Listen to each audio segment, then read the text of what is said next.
During the past year, and especially in the last few months, I've seen a few YouTubers and a lot of fellow gamers and collectors exclaim that game hunting is dead and that, quote, there are no good deals anymore. They cite outrageous prices, their location, lack of places to look, and various other factors as their reasons to give up the chase. Throughout 2016, I've seen many a gamer throw up their hands, sell off their entire gaming collections, and proclaim the hobby is done. But is it really? I've been wanting to talk about this for a while now, and I think it's finally time to dissect the hobby and bring up 5 specific bullet points to hopefully prove that game hunting is far from dead.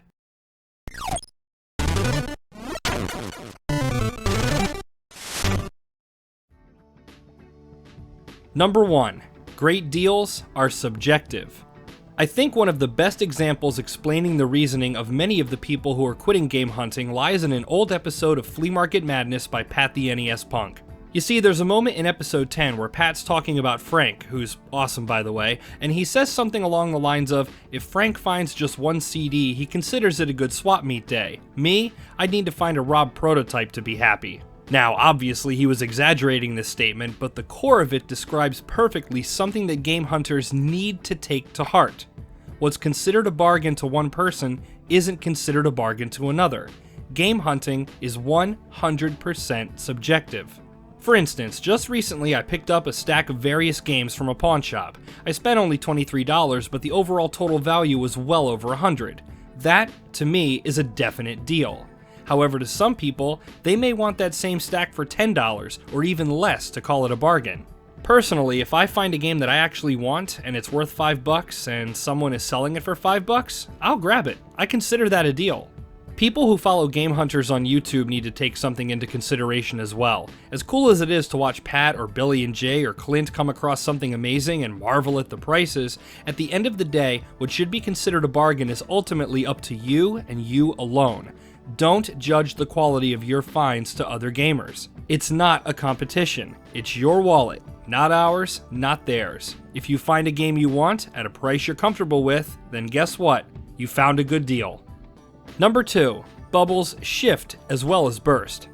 Right now, everyone in their 30s and 40s is clamoring to reclaim their childhood, and that's driven the prices of 8 and 16-bit games sky high. NES, SNES, Genesis, N64, for the most part the games have never been as expensive as they are now. It's madness. And honestly, waiting for the bubble to burst could take time. The retro gaming craze hasn't waned in years. Now, I'm not saying to give up looking for NES games if that's your thing, but what I'm suggesting is that maybe it's also time to broaden your game collecting horizons. 3 years ago, I told friends to focus on GameCube, PS2, original Xbox, and up. And in that time, I've amassed a pretty nice collection of titles I always wanted.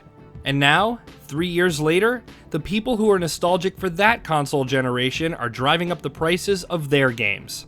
Nowhere near as much as the 8 and 16-bit eras, but the values are climbing. Hell, for a lot of first-party GameCube titles, insane prices are already here. Just look at the current value for Smash Bros. Melee.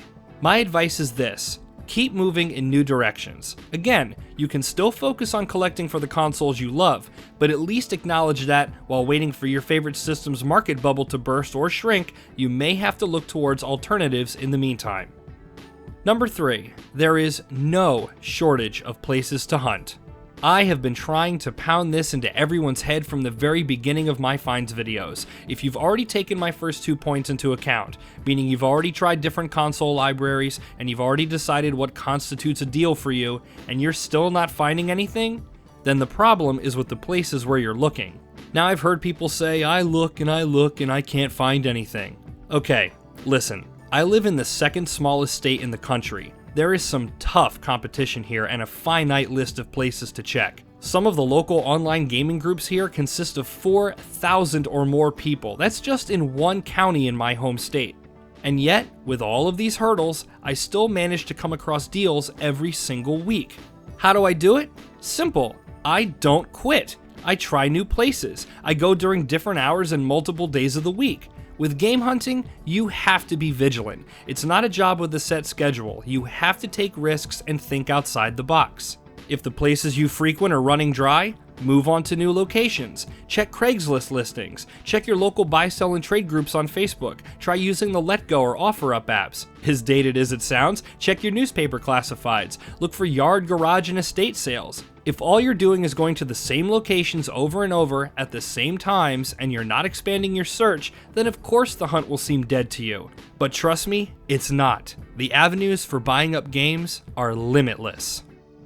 Number 4. Technology isn't completely to blame.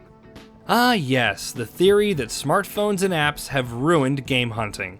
While I definitely agree that sellers being able to look up values has been detrimental to potential buyers, they can also have a positive effect, namely, in the hands of the potential buyer. For example, there are times where I've seen someone selling a $10 game for $20 or $30, so I use the video game's price charting app, show them the current trending value, and usually I can get a much better deal when I exclaim, hey, you're selling this for $30, but the app is linking me to copies for $8. In the hands of a well-researched gamer, a smartphone can help you get even better deals than a regular buyer. Number 5. Location plays a role, but not much. Finally, I want to address that I understand location can be a factor in whether or not your area has lots of games. A rural area in Delaware is a far cry from the heart of Silicon Valley. And I'm also aware that geography and currency play a somewhat significant role, and that what may be cheap in America is pricey in Canada or Australia, or vice versa. But the bottom line is this: at any given time, in any given place, somewhere, there is always someone emptying out their attic, dumping stuff at a thrift shop, or looking for a quick buck through their smartphone. And there will always be someone blissfully unaware they're selling Rule of Rose for $1. While it may be harder to find games in your current location, it is not, I repeat, not impossible. And there you have it, my thoughts on the topic of game hunting. I hope this video helped give you some ideas to improve your current game chasing situation, or inspires you to go out there for the first time, or return to the hunt if you've taken a break or thought about giving up. So what do you guys think about the current state of retro game hunting? Let me know in the comments below, and if you have your own ideas to make the hunt easier or more fun, share them as well. Until next time, my name is Neil, and I will always love video games. Stay positive and keep hunting.